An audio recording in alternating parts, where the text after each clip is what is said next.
Congress party రిజర్వేషన్లపై దుష్ప్రచారం చేస్తూ ప్రజల్లో లేనిపోని అపోహలను పుట్టిస్తోందని విమర్శించారు రాజ్యసభ సభ్యులు డాక్టర్ లక్ష్మణ్. కాంగ్రెస్ పార్టీ నెహ్రూ హయాంలోనే రిజర్వేషన్లను వ్యతిరేకిస్తుందన్న విషయం గుర్తు చేసుకోవాలన్నారు.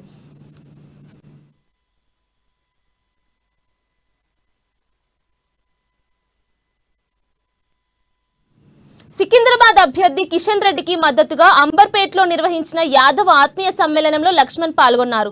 పార్లమెంట్ ఎన్నికల్లో బీజేపీని గెలిపించాలని పిలుపునిచ్చారు. కీలకమైన మంత్రి పదవి ఇచ్చి ఆ రకంగా కృష్ణ గౌరి వాళ్ళ మంత్రిగా కొనసాగుతుంది. ఓబీసీ మోర్చాలో జాతీయ ఉపాధ్యక్షులు.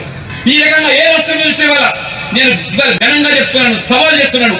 ఇవాళ బీజేపీలో ఎంతమంది యాదవ్ ఎంపీలు ఉన్నారో మీ కాంగ్రెస్ పార్టీలో అందులో సగం కూడా లేరనే విషయాన్ని గమనించాలి.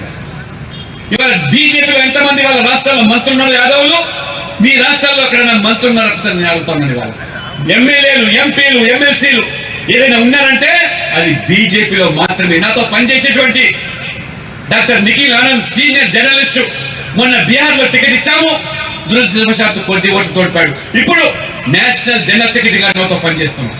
అని ఇవాళ భూపేందర్ యాదవ్ ఇవాళ కేంద్రంలో కీలకమైనటువంటి నరేంద్ర మోడీ గారికి అండగా ఉండేటువంటి భూపేందర్ యాదవ్ ఒక కీలకమైన బాధ్యతలు ఇవాళ సేవలు ఇస్తా ఉన్నాడు.